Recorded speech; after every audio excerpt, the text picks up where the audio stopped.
Okay, let's go ahead and call tonight's Urban Renewal Agency meeting to order. We'll call members of council are present with the exception of Councilor Santiago and Councilor Salsky, who are excused. Approval of tonight's agenda. Removed. A motion from Commissioner Grayson. Is there a second? Second. Second by Commissioner Polling. Any discussion? Seeing none, all those in favor state by saying aye. Aye. Opposed? Motion carries. Public comments. Is there anyone here tonight that would like to comment on anything? Seeing none, we'll close public comments. Approval of the minutes, May 2nd, 2022. Do I have a motion? So moved. A motion by Commissioner Polling. Is there a second? Second. Second by Commissioner Miller. Any discussion? Seeing none, all those in favor state by saying aye. Aye. Opposed? Motion carries. District Improvement Grant Programs. Isaac, why don't we start with you since you're just kind of sitting.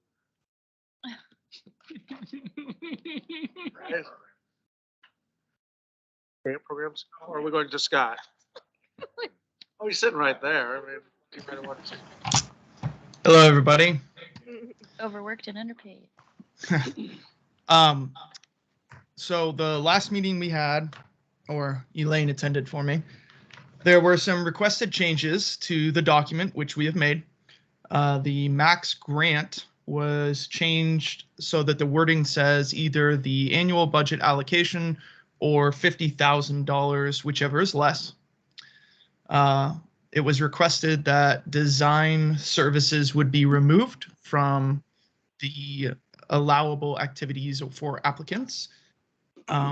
We tightened up some of the application language just to make it flow a little more smoothly and be more clear and concise.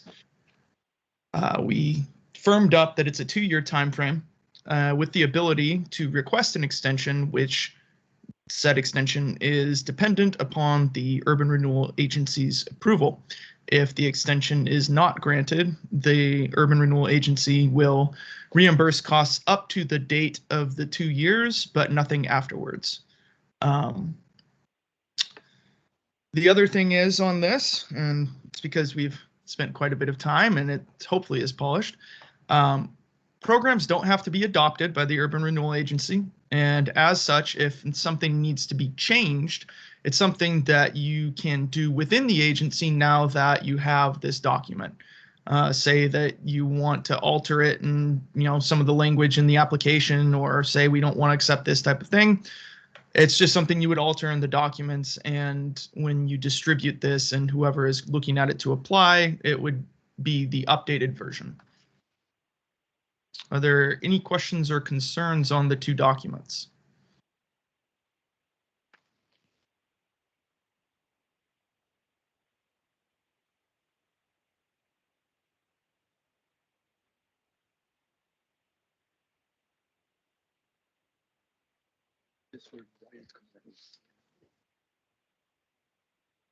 Ryan, you had a suggestion for us just a bit ago. Could you do that for us again? I could try it, but I'd muff it up.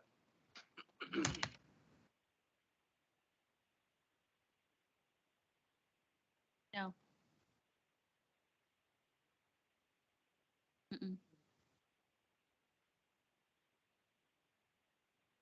Hello? Okay, can you hear me? I can hear you. Okay, so I was thinking about the discussion last time you had a meeting, and the question was, what is okay to spend money on and what is not? And I was thinking of, well, how can you get your biggest bang for your buck while simultaneously making it simple? And I came up with the following idea.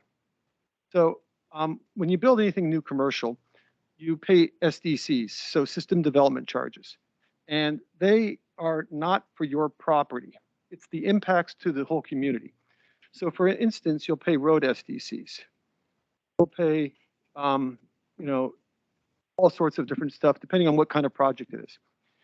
In addition, you'll pay for improvements on your property frontage on the road, meaning you're kind of double paying in a way. It's not exactly, because it's not for the impact on your property, the impact in the surrounding area.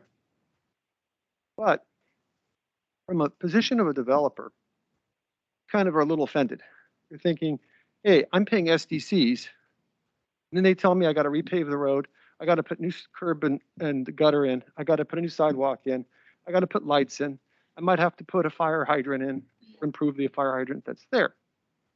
So I thought, well, how can you make it simple for this program and get bang for your buck? And I came up with a simple idea of using these resources for new construction, for improvements in the right of way, so that when the planning department, community development department comes back to a developer and says, hey, you've got to pay for sidewalks, lights, repaving, whatever.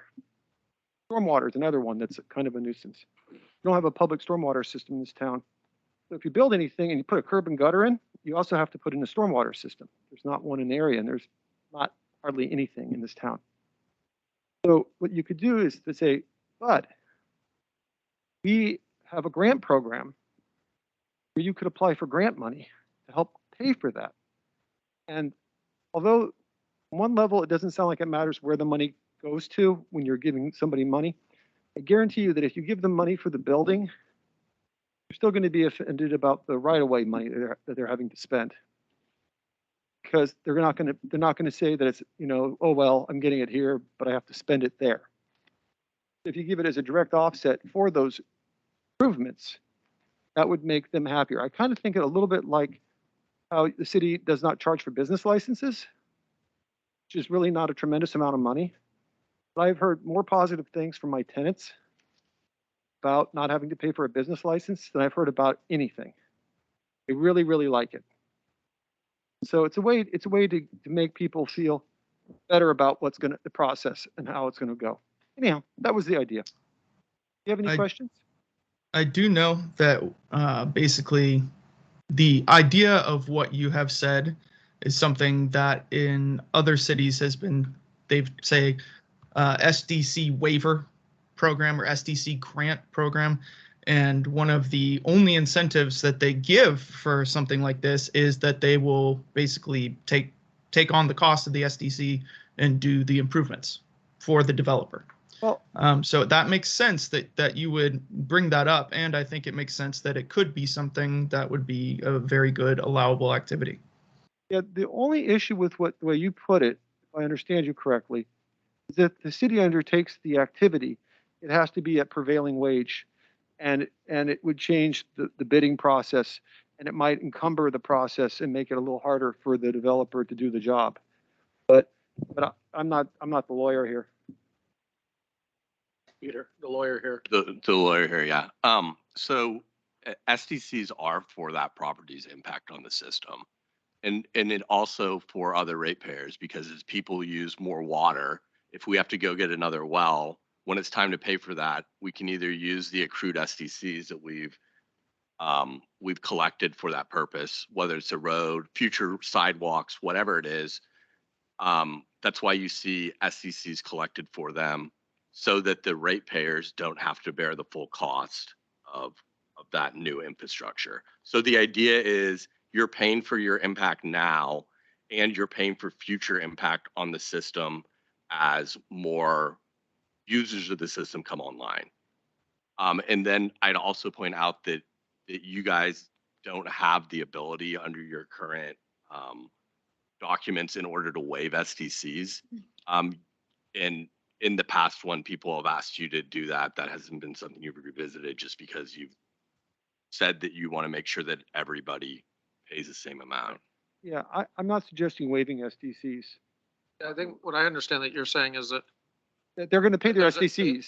they build out the project, but they can apply for a grant to reimburse them for the costs of, Sidewalks, Yeah. streetlights, curb and gutter, what have you. it still gives us the ability to look at it and go, You're really talking no. about frontage improvements, not SDCs. Well, yeah. Well, yeah, no, the reimbursement, I'm not actually talking about SDCs. What I was talking about is because they're paying SDCs, because they're paying them, Right. they're offended by the, even though I understand that technically it's on the impact on the water plant and on the sewer plant. And, you know, the big one is roads for a lot of projects. That's where a lot of the money is in road SDCs. The transportation. often they're paying for new pavement, new sidewalks, new curbs and Yeah. gutters, and then they're also asked to pay Well, SDCs. and I think I do understand what you're getting at. You're simply saying that, yes, they continue to pay for SDCs, but those frontage improvements that they're also required to do on top of that would be something they could apply for the grant, which makes perfect sense. and Yeah. I totally understand what you're saying. Yeah, yeah. Okay, Yes, no, yeah, I think that's a good that idea. way they don't, and I understand also that it's technically separate, right? They're not paying SDCs for their sidewalk in front of their building, Mm-hmm. but it still feels like you're feeling like, Right. hey, I just built the city a beautiful new sidewalk, a new curb and gutter, new street lights, improved their fire hydrant, repaved the road in front of my place, and they're telling me that I owe them money for the impacts of my building to the town. I just made it better. And so this is a way to give them an option so that they would not feel like they're double paying, even though in reality they're not.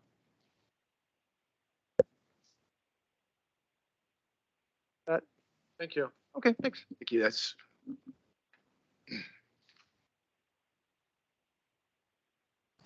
Get that?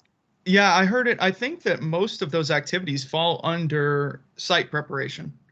Site preparation can include things like stormwater improvement, utility improvements, and I would believe that all of those sort of capital improvement type projects included in site development would include frontage or sidewalk or so on and so forth. The only real limitation with urban renewal is that it needs to be a capital type project. And I think all of what was just mentioned falls underneath that blanket.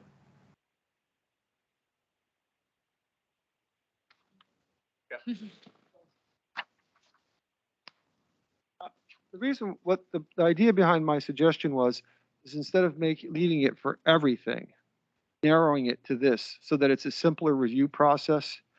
It would make it easier for staff. It would make it easier it'd be just clearer and cleaner, I think. I'm not pushing hard, so it's not like I'm upset if you guys don't choose to do this, but it just seems to me like it would be cleaner. People could understand the deal very easily. It would be easy to review. There seemed like there was lots of questions about, what are we going to approve, what we are not going to approve. And this is a sore area for most developers when they have to pay for frontage improvements, whatever you want to call it, and then also pay SDCs in addition. So my thought was just to use it specifically for those purposes.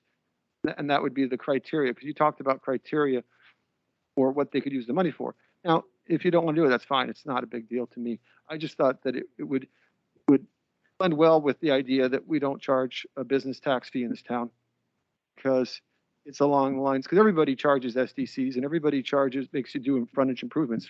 Scappoose is no different than anybody else. But what this does is it says, hey, we care, and here's a possible offset for some of your costs. It also simultaneously would make it easier for staff to review this stuff, because they're reviewing. If you put a sidewalk in, if you put a curb and gutter in, if you put a road in, staff is reviewing that. And so you already are doing part of that review process as just part of your review of their plans. The other stuff they review too, but not to the same level of detail because it's not on the city's right away. Anyhow, that was the thought. Thank you. So a simple process and a simple program.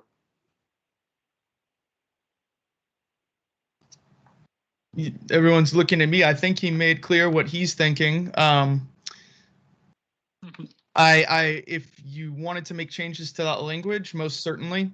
The only alternate case that I can see that would be a disadvantage is if you had some sort of property, and this has happened in other cities. I don't know what properties are available in Scappoose, where the frontage improvements, let's say, were $3,000, but they needed to run stormwater, sewer, and all of that to the property, and that was another $15,000 or $16,000. So whereas you could give a much more enticing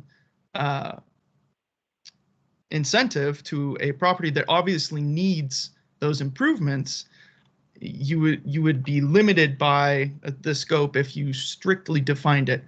The other option would be to list examples under site preparation to make it more clear to potential developers that we're including the frontage improvements and infrastructure improvements that may be necessary to allow the lot to develop, making it more clear what the activities are.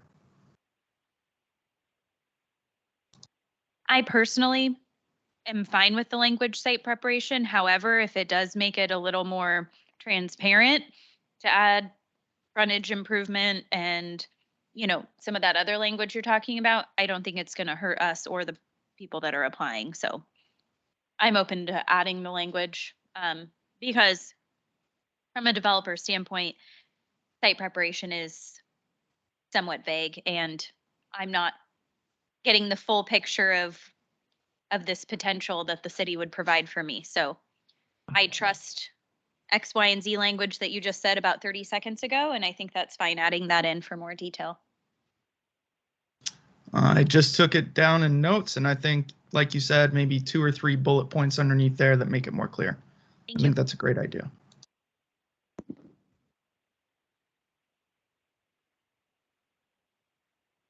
All right, continuing on.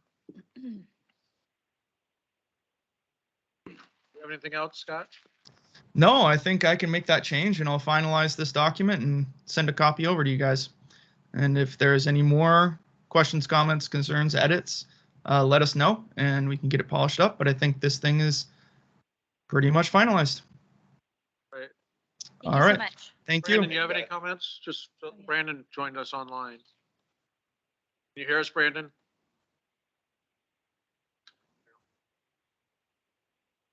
You might not be able to. Yeah, thank you for the opportunity, Scott. I have no other comments. Thank you for the opportunity. Welcome. Thanks, Brian. All right. Thank you guys so much. Scott, I do have a quick question for you. Go ahead. Just in terms of actually wrapping these up, did I hear you say that these don't require a formal approval? Simply once, you know, the next meeting after we review this, it's complete and ready to go? Is there any other kind of, you know, more formalized process that the agency would need to consider? These don't require a formal approval. You don't have to top these by the agency, and so it's just something that you can get up and going because you already have it in your plan. That you can do these types of activities and that you can basically edit and manage within your agency. So would the agency prefer that, you know, before this be advertised as available, then that it comes back to you one last time with these changes? Or do you want us just to implement these changes and put it out? I mean, I would say just implement them and put them out. Personally, I feel that way. I mean, I think that with Okay. our ability to change it Right, as to it goes change it on the forward, fly, sure. if we don't see any traction or if we, you know, if there are some, you know, major changes that, you know, we want to head in a different direction, that we have that ability to do so. So.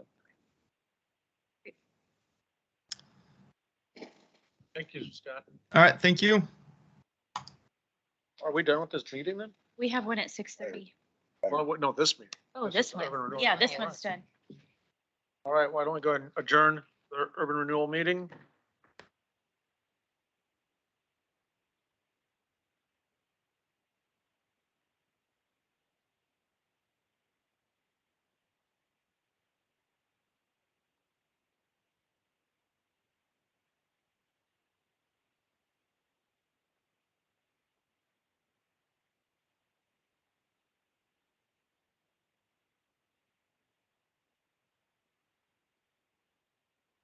Talk to Scott.